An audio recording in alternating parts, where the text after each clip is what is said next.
Welcome to the Reborn Podcast with Tony Boutros, where we delve into personal development, spiritual growth, entrepreneurship, and real estate.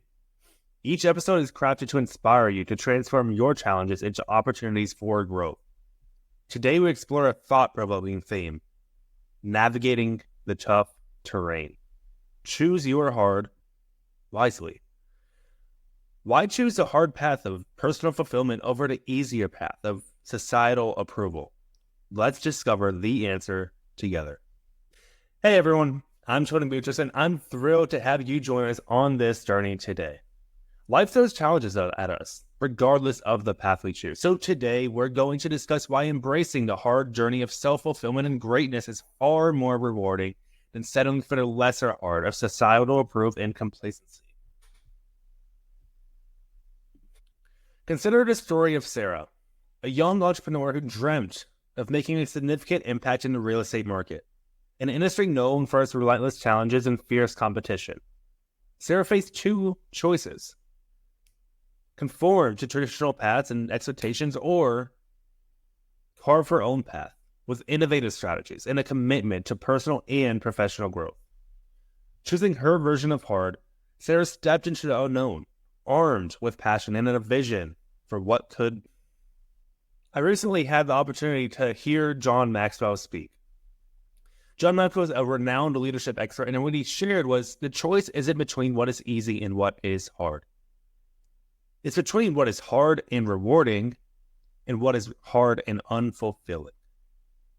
Let me read that again. The choice is not between what is easy and what is hard. It's between what is hard and rewarding and what is hard and unfulfilling. And what you'll notice is that they're both hard.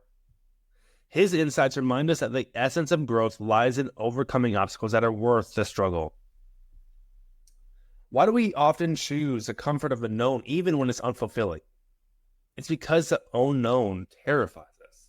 But history shows us time and time again that those who achieve greatness in realms from entrepreneurship to personal spirituality are those who dare to embrace the challenging paths, those who see potential where others see peril.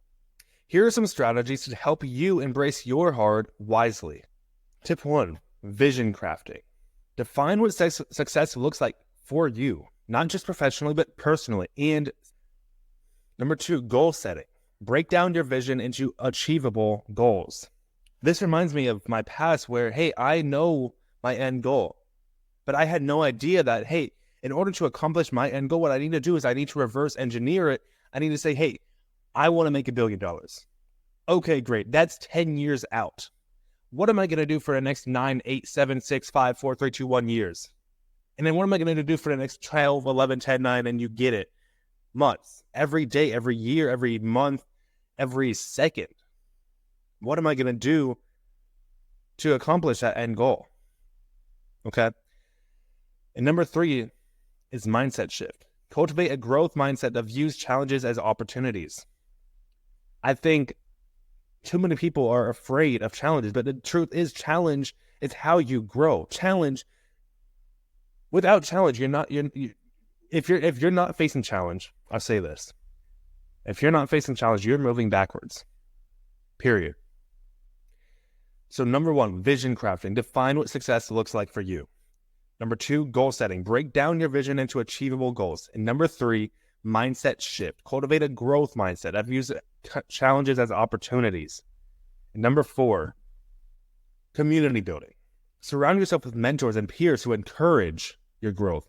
Too many people I see are surrounded by people that are keeping them down. What if you were surrounded by people who lifted you up, who made you better? What if you were surrounded by people who not only were on your level, they were ahead of you? Do you not think that would be inspiring? Rather than being around all these people that all they want to do is sit on the couch, eat McDonald's, eat ice cream, and watch Netflix.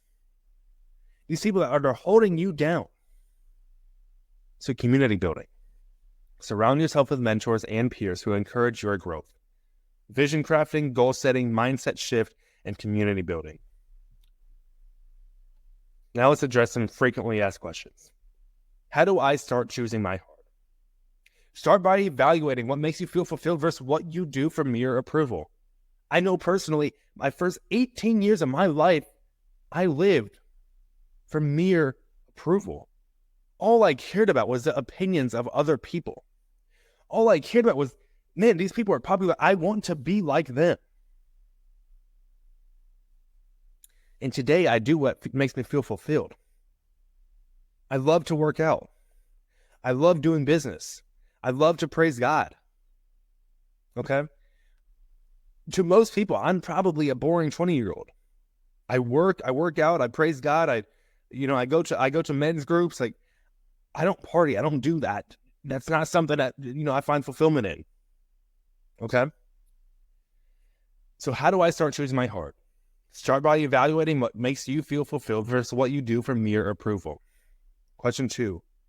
What if I fail on the hard path I chose? What is failure? I'll ask you that. What is failure? The only way you fail is if you don't keep going. One thing I love about Alex Hormozi, one of the greatest podcasts, business podcasts that I've ever heard. He talks about infinite games versus finite games. You don't get married to win. You don't win marriage, right? The goal is to stay married. You don't win being in shape. And now I'm in shape. I used to be obese. The goal is to stay in shape and to get better.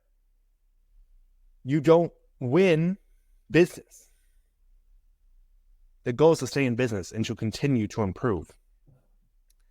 So what I say to this is every failure is a stepping stone to learning and your ultimate success. Number 3, how do I stay motivated when the journey gets tough? How do I stay motivated when the journey gets tough? Keep your vision in sight. Celebrate small victories and remember why you started. This is kind of the opposite of the last question, because we're talking about celebrate small victories, but I think that's something that can be even more difficult, especially when you have massive, massive, massive goals. Because, hey, I want to be a billionaire. I want to be the best man of God I can be. I want to, have a beautiful wife and several children, right? But I'm not there yet. And so if I'm not celebrating, hey, awesome, we made our first 100 grand, we made our first million, we made our first 10 million, we made, this new connection with God, we had this great prayer with God, we went out on this beautiful date, it didn't end up working out, but, we're getting ourselves out there. If we're not celebrating those things, then how are we going to stay motivated and keep going? Okay? Remember why you started. So number 1, how do I start choosing my heart? Start by evaluating what makes you feel fulfilled versus what you do for mere approval. Number 2, what if I fail on the hard path I choose? Every failure is a stepping stone to learning and ultimate success. Number 3, how do I stay motivated when the journey gets tough? Keep your vision in sight. Celebrate small victories and remember why you started. As we wrap up today's episode, remember, choosing your heart is about aligning with your deepest values and visions. It's about making choices that lead not just to success, but to a meaningful, fulfilling life.